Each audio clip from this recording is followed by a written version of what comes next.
Pues ha sido duro, sobre todo, si empezamos por lo más duro de todo, el tema de las residencias, ¿no? Yo creo que en mi centro tuvimos suerte, nos dimos cuenta rápido lo que se venía y cerramos muy rápidamente la puerta, en el sentido de cerrar la puerta a las salas de espera llenas y a la asistencia normal, normalizada, ¿no? Entonces empezamos a hacer teletrabajo enseguida. Pero con las residencias nos cogió, nos pilló el toro y ahí no fuimos rápidos.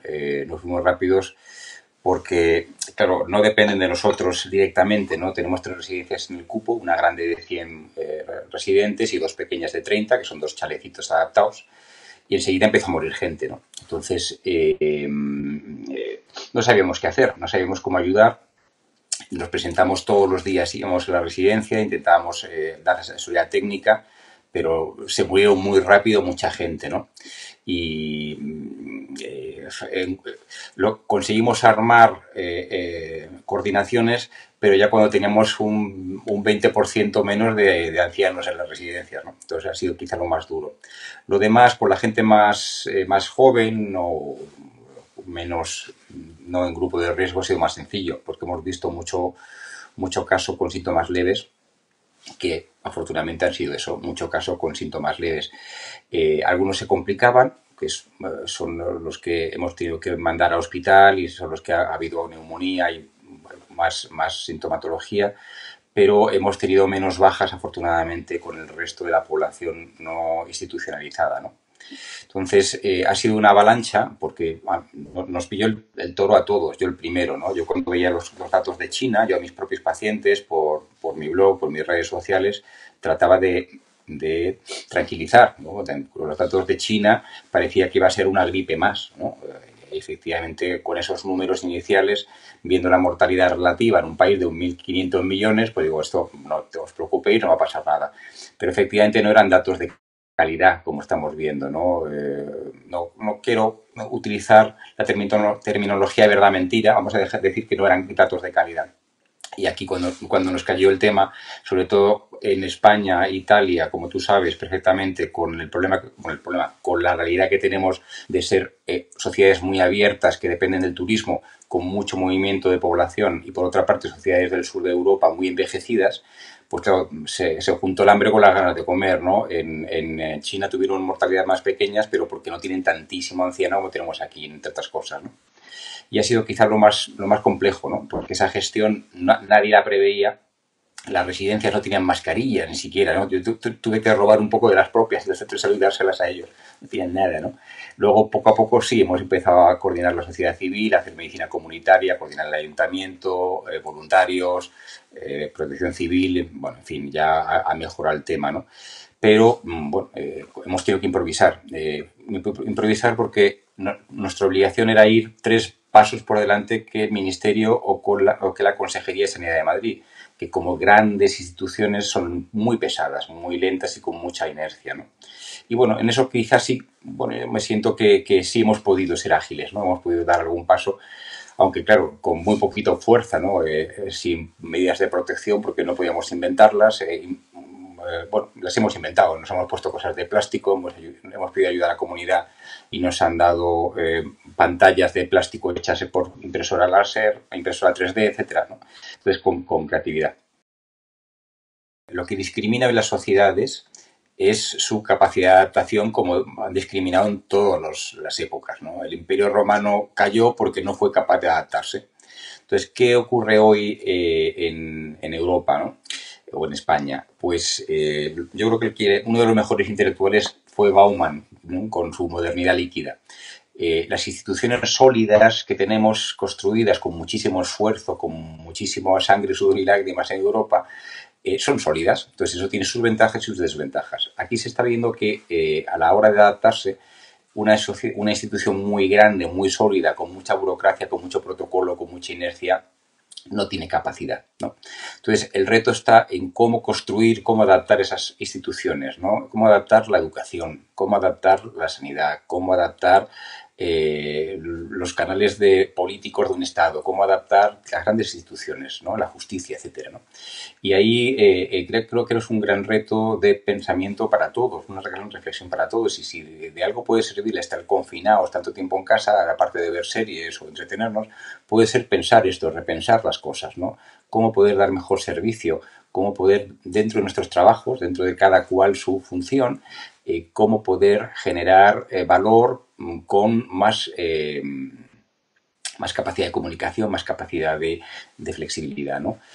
Yo en sanidad estos días tenía claro que dentro de mi impotencia de ser un médico aislado en un pueblecito, pero sí tenía capacidad de comunicación. Entonces he utilizado las redes sociales, he utilizado las herramientas que tenía, no solamente para quejarme, no solamente para protestar, dar mi opinión, sino para intentar conectar con unos y con otros, ¿no? Y bueno, pues aunque sean pequeñas cosas, pues he hecho webinars con Perú, con México, para intentar proteger a las profesionales de allí. Me he informado, he tratado de construir aquí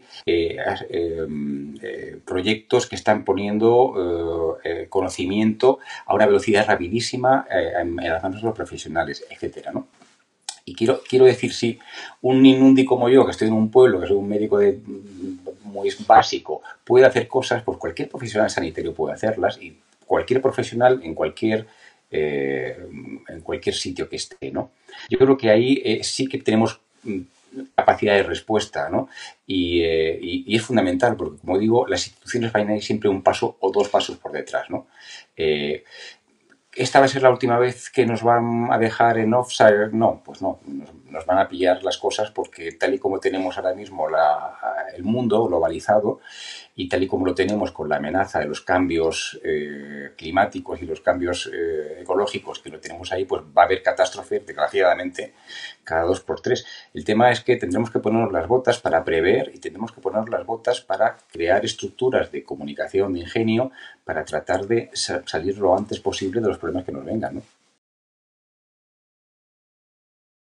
Bien, pues lo que he podido aprender es que como tal es un virus respiratorio simple. Produce un cuadro como un catarro, como una gripe, como los que conocemos. La peculiaridad de este virus es que en ciertas personas produce una reacción inflamatoria brutal y un cuadro de vuelve locos a los glóbulos blancos y vuelve locos a las plaquetas, por decirlo fácilmente. Y eso da unas complicaciones muy severas que hacen que la persona termine en la UBI.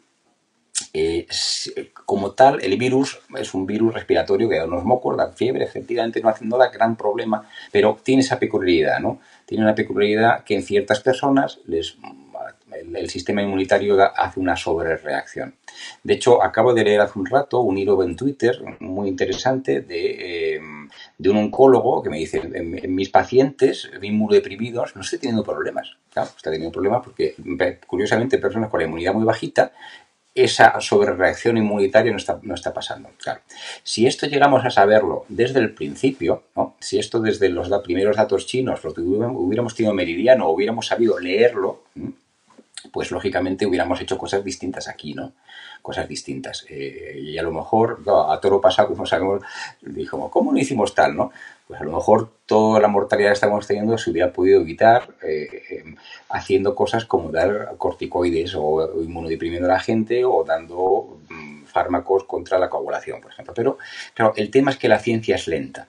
Es decir, el método científico es lento. Yo no me puedo guiar de una pequeña serie de casos o una intuición para hacer cosas con mis pacientes, porque les puedo meter en problemas. Entonces el método científico me obliga a contrastar la información, me obliga a investigar, me obliga a yo mismo a hacer una serie de casos y ver qué pasa. Y eso es lento. Es lento tanto en hacerlo como luego en publicarlo y extenderlo a la comunidad científica.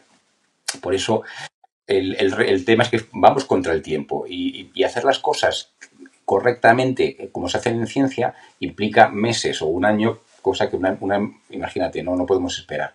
Por eso tenemos ahí ese problema, ¿no? Es decir, bueno, intentamos esperar o nos tiramos al río y asumimos riesgos. Y esos riesgos en cosas tan sensibles como la sanidad, que está jugando con vidas, pues tienes que ir despacio, no puedes ser un descerebrado y decir, bueno, pues yo creo, lo tengo muy claro, pero no puedo poner en riesgo la vida de la gente si no hay una certeza, ¿no? Pues la muerte es jorobada, ¿no?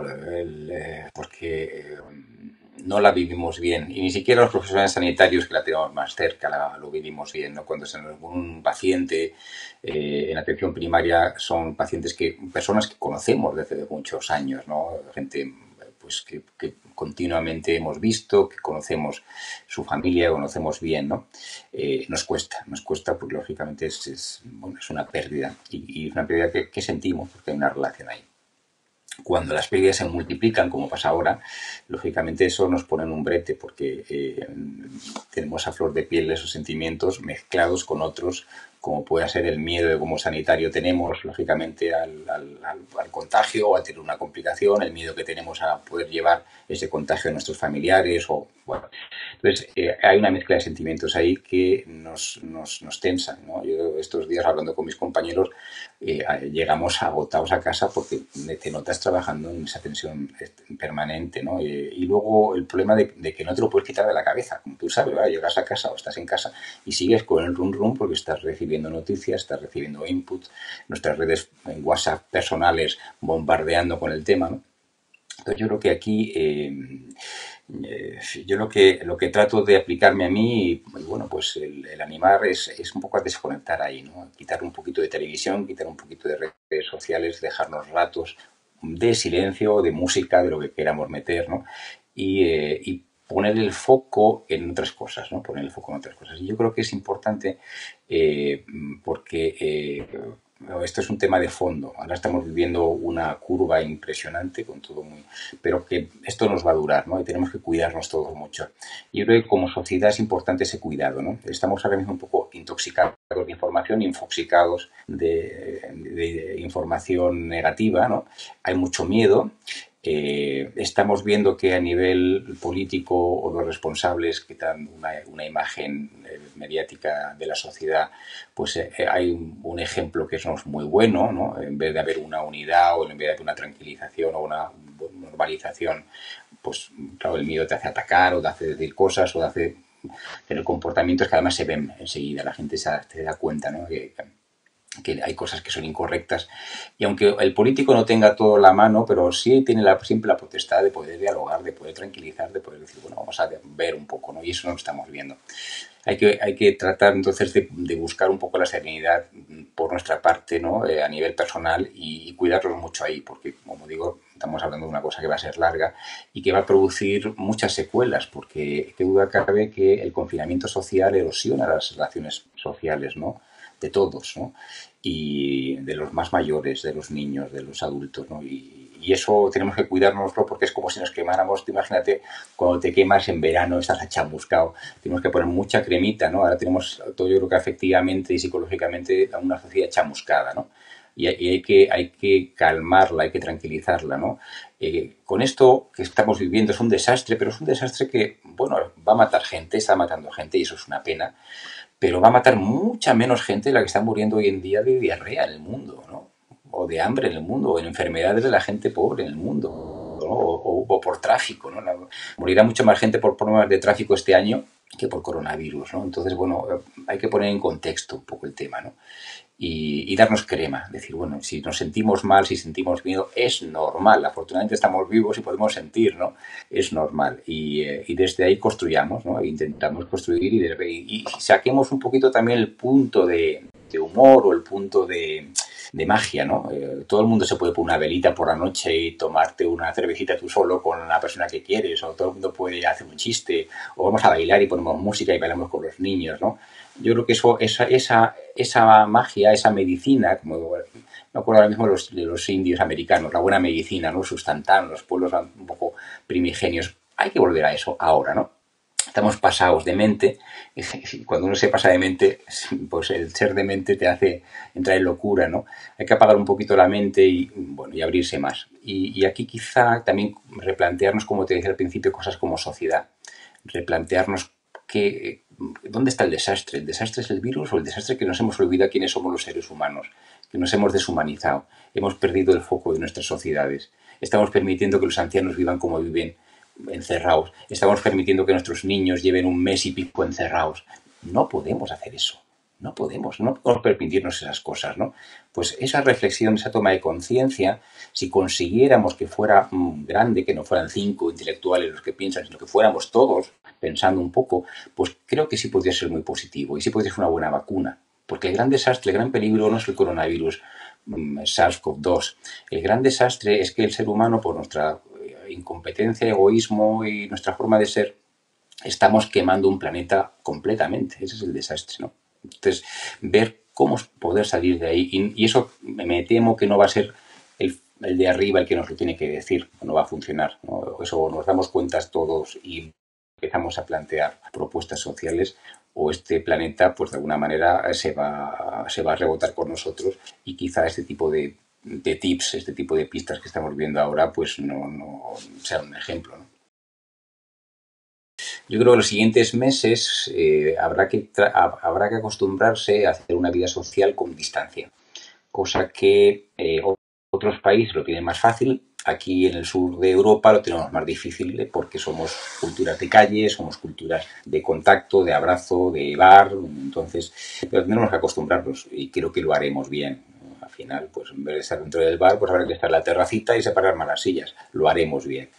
Es acostumbrarse, ¿no? Tratar de recuperar el sentido común, ¿no? Yo me acuerdo de mi abuelo, un longevo con 92 años, y él siempre nos decía yo como niño, el tema de lavarse las manos, ¿no? Pues algo tan fácil como lavarse las manos, pues tendremos que recuperar y lavarnos las manos, que es una de las cosas más potentes que sigue habiendo en salud pública, ¿no? Sentido común, habrá que aprender a toser en la fisura del codo. No todo el mundo sabe. A día de hoy no todo el mundo sabe toser en la fisura del codo, y seguimos tosiendo o poniéndonos la mano y luego tocándonos. Pues ese tipo de cosas habrá que aprenderlas y mejorar.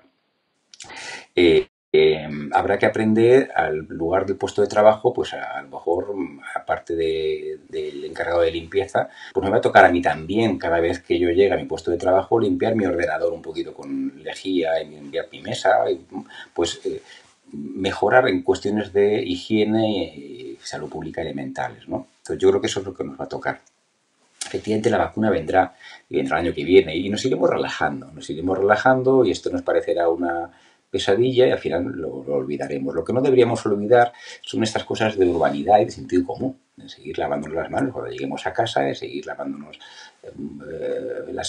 mantener la casa limpia, el utilizar la lejía diluida, pues cosas que son de sentido común. No hay que gastarse un pastizal en productos caros, es cuestión de diluir un poquito y vaporizar en casa o limpiar con la fregona, no tiene más la historia, ¿no? Entonces, eso por ahí, porque yo creo que lo que estamos viendo es una pandemia extraordinaria. Probablemente vengan más, claro, las pandemias no son nuevas, cada siglo, cada cierto tiempo viene una, efectivamente. Y habrá que estar un poquito preparado, habrá que estar los sistemas con esto. Yo espero que aprendamos y tengamos en la cabeza, tengamos los protocolos, tengamos las medidas de protección. Es decir, que a día de hoy todavía mi mujer también es médica como yo, y en su centro de salud no tienen mascarillas de las que deberían de tener a día de hoy. Pues es terrible, ¿no? Pues así estamos, ¿no? Pues eso no debería pasar. No debería pasar, porque tampoco estamos hablando de mucho dinero. Es decir, una mascarilla o una protección no es cara. El tema es un tema de previsión. Hay que tener, ¿no? En nuestros centros de salud teníamos todavía lo del ébola. Lo del ébola, que ya estaba apulgarado, pero estaba ahí en un rincón. Pues eso a lo mejor sí que tendríamos que tenerlo actualizado.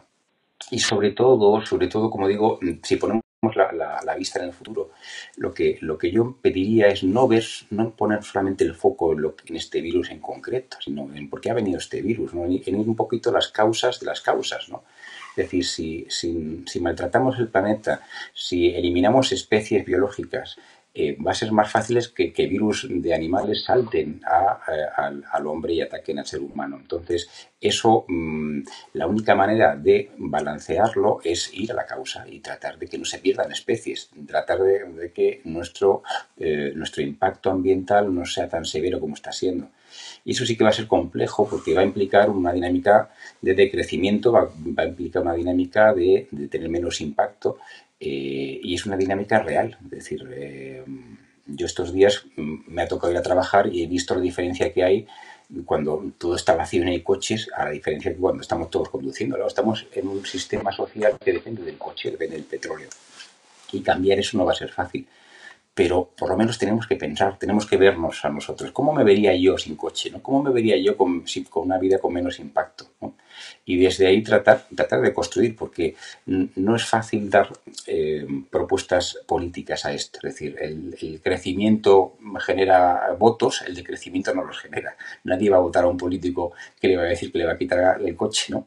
Y sin embargo, quizá ese político que nos quite el coche probablemente sea el que nos permita una supervivencia a nuestros hijos o a nuestro futuro, ¿no? Entonces ahí quizá está lo principal, ¿no? Yo el futuro lo veo un poco, va a depender de cómo pensemos el presente, ¿no? Cómo esto que estamos viviendo y que nos está haciendo que los sentimientos estén más flor de piel, lo podamos transformar en ideas, lo podamos transformar en conducta, ¿no? Y a nivel de andar por casa, pues eso, desde hacer estas pequeñas cosas de higiene de manos, de toser, etcétera, a decir, bueno, pues si yo quiero proteger a mi familia, me quiero protegerme a mí, tendré que ver también si mi ritmo de vida, el ritmo de vida que la sociedad donde yo estoy tiene, es compatible con la vida o no. Si no es compatible, pues igual tenemos que pensar cosas, ¿no?